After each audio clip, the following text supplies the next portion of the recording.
Hey, Steve Wagner here. I want to go over the member affiliation agreement and the addendums that are attached.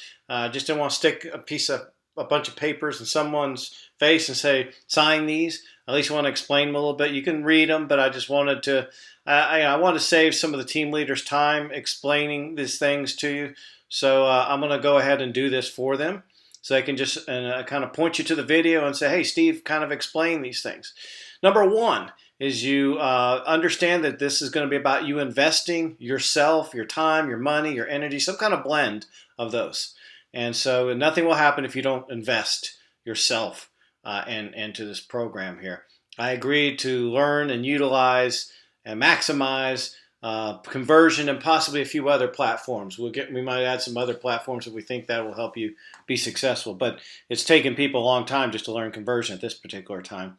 I hereby committing to uplifting, inspiring, and assisting all program members. We want that great energy, that great feeling that all for one and one for all, and we're all going to succeed together. And that's what we're trying the energy, the mindset we're trying to create in the program. I agree to participate in all training classes, required ones, and also try to go to as many of the non-required ones as possible.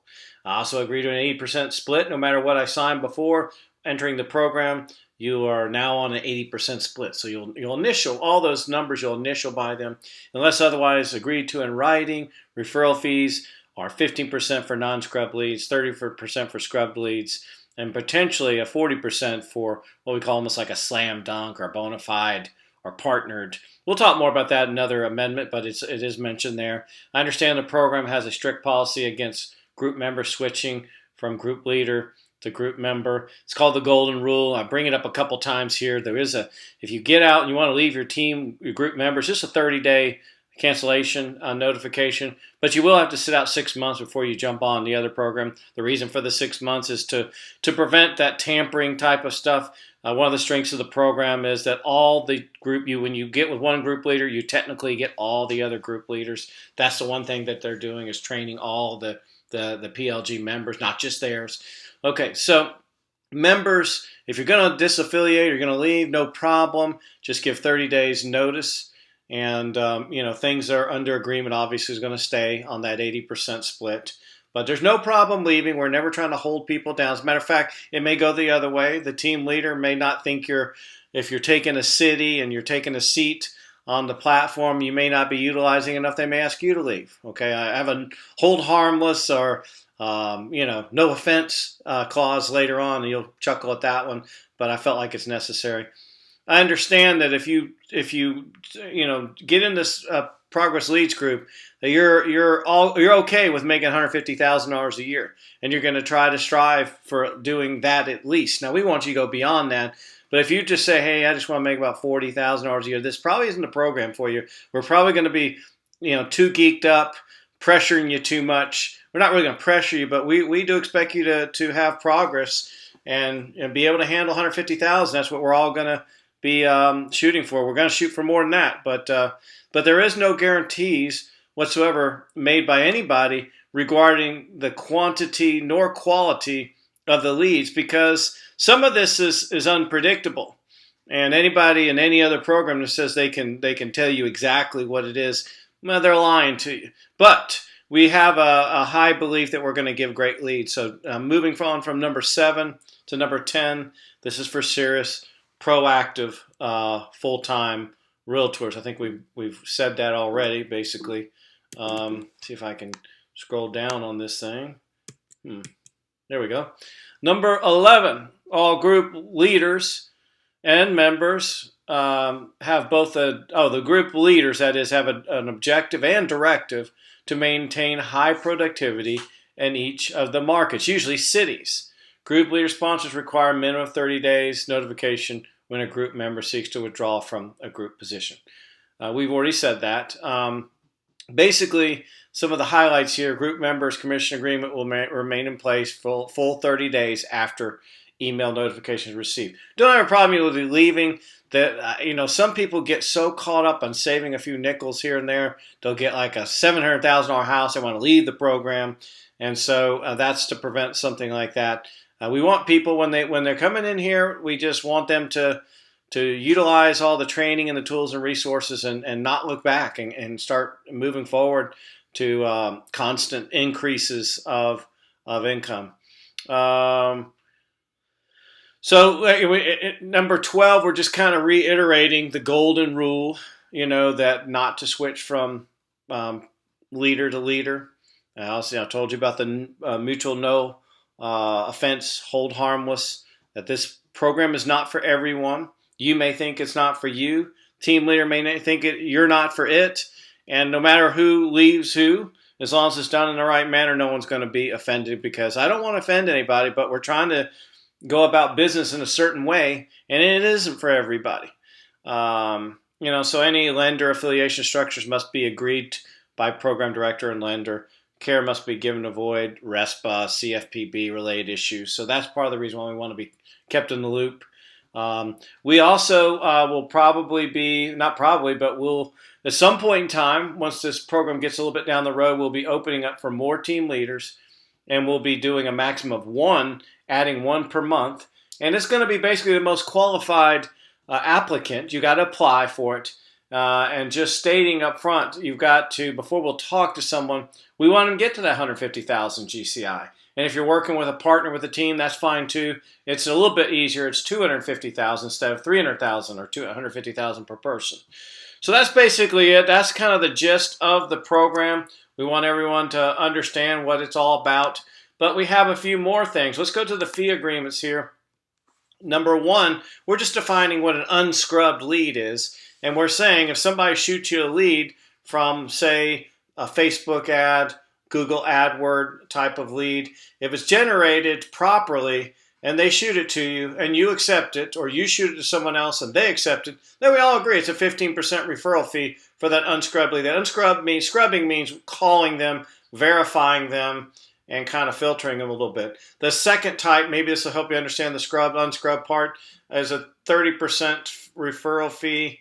And that's for someone that has already been called.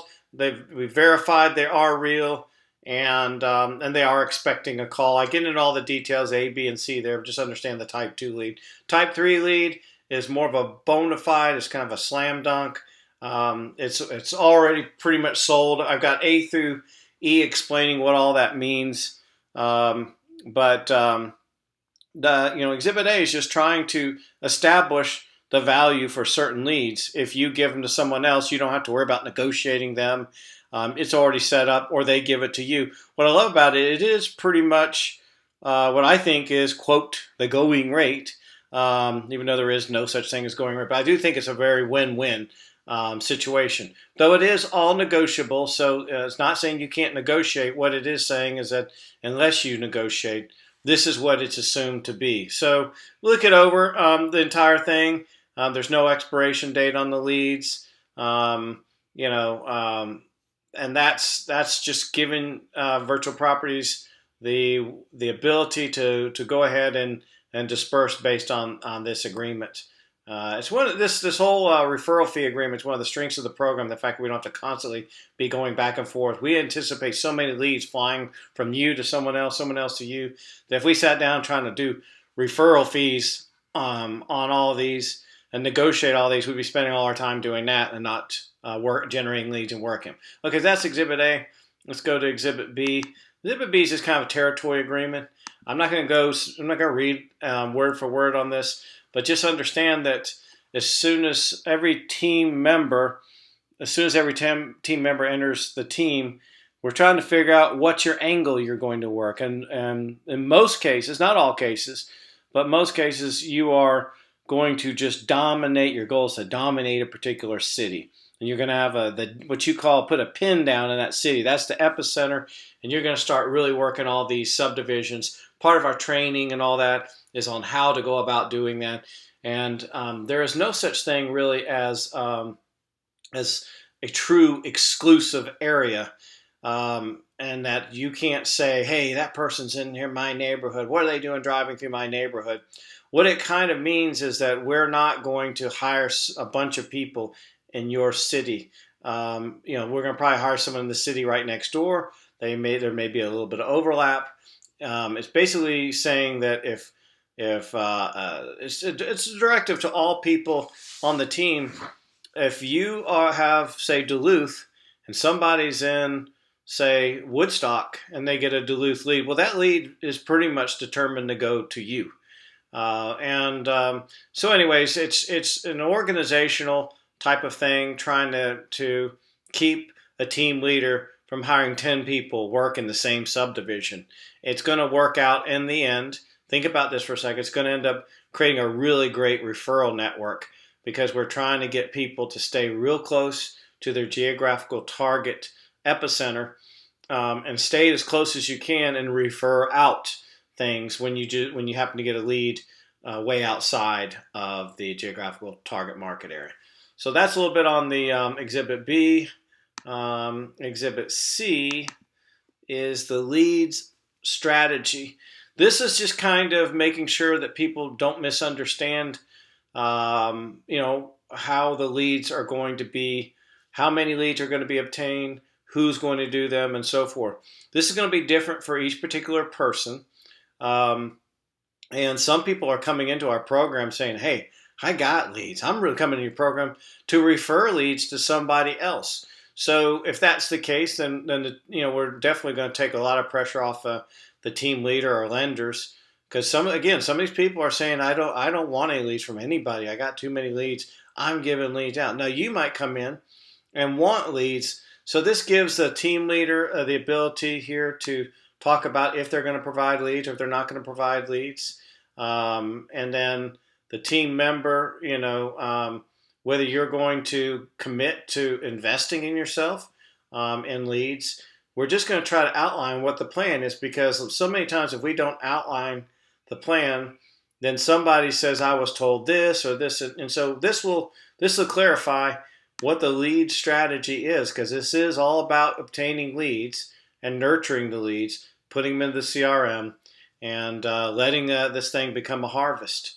So this is a sheet that we can customize and put as many notes and really set the paradigm here as best as we can. So that's all the forms right there. Hopefully you find them to be easy to understand. My main objective in creating these forms, my main thought was, I want to make sure someone doesn't come up later on, I misunderstood things.